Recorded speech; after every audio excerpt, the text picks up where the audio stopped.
Hi everyone. I thought I'd bring to your attention this story that occurred in New Mexico with significant damage to a bridge over Interstate 10. Apparently there was a tractor trailer that was carrying an excavator traveling about 75 miles an hour westbound on I-10 and crashed into the bridge overhead and destroyed this span of the bridge. You can see all these post-tension cables hanging down. So apparently the girders consisted of post-tension concrete, and this span is going to have to be replaced entirely.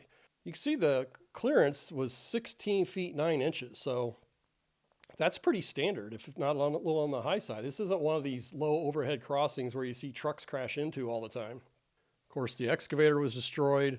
A big part of the bridge was destroyed. This happened in Lordsburg, New Mexico, right at this location of this interchange. So again, this happened on March 7th. I'm recording this video on March 15th. This was westbound I-10 at exit 24. So let's take a look at the street view.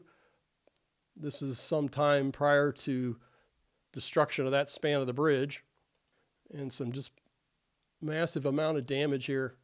You can see from this photo here a dip in the bridge deck, and you can see some debris that flew up over the guardrail and landed on the bridge deck, apparently from that impact.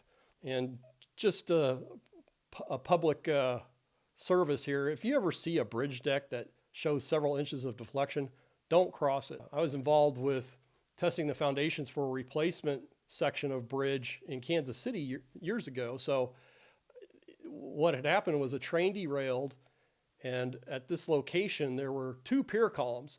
One pier column was knocked out from under the girder altogether, and the other pier column was just in contact with the girder by just a few inches. It had been significantly deflected, and I understand there was about an 18-inch deflection in the bridge deck where traffic continued to cross for nearly an hour before they closed that bridge. So quite a scary situation. There were no reported fatalities in this incident, and I don't know whether there was any people crossing this damaged bridge prior to its closure.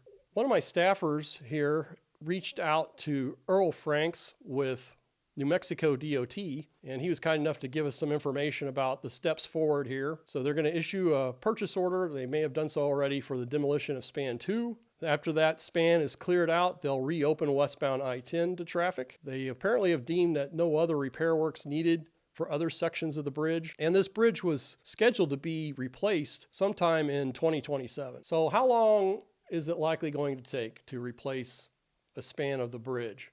Well, we have a recent example with the Big Mac Bridge in Cincinnati, Ohio. This bridge section was damaged due to a playground fire, an arson fire, directly below this section of the bridge. And so what happened here is the intense heat compromised the integrity of these steel girders, and these girders deformed under the load of the bridge deck. And this whole section had to be replaced. It's about a 100-foot long section. There were 7 girders in total that had to be replaced.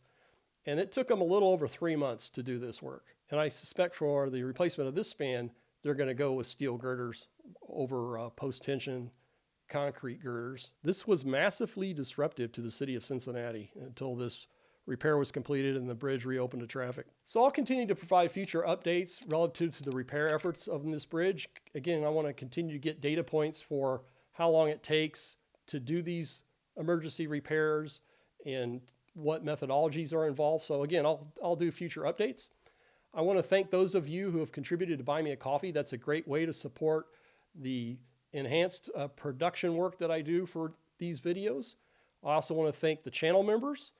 That's an excellent way also to support the channel. And certainly I want to thank those of you who've provided super thanks. I really appreciate it. So please stay tuned for future videos, everyone.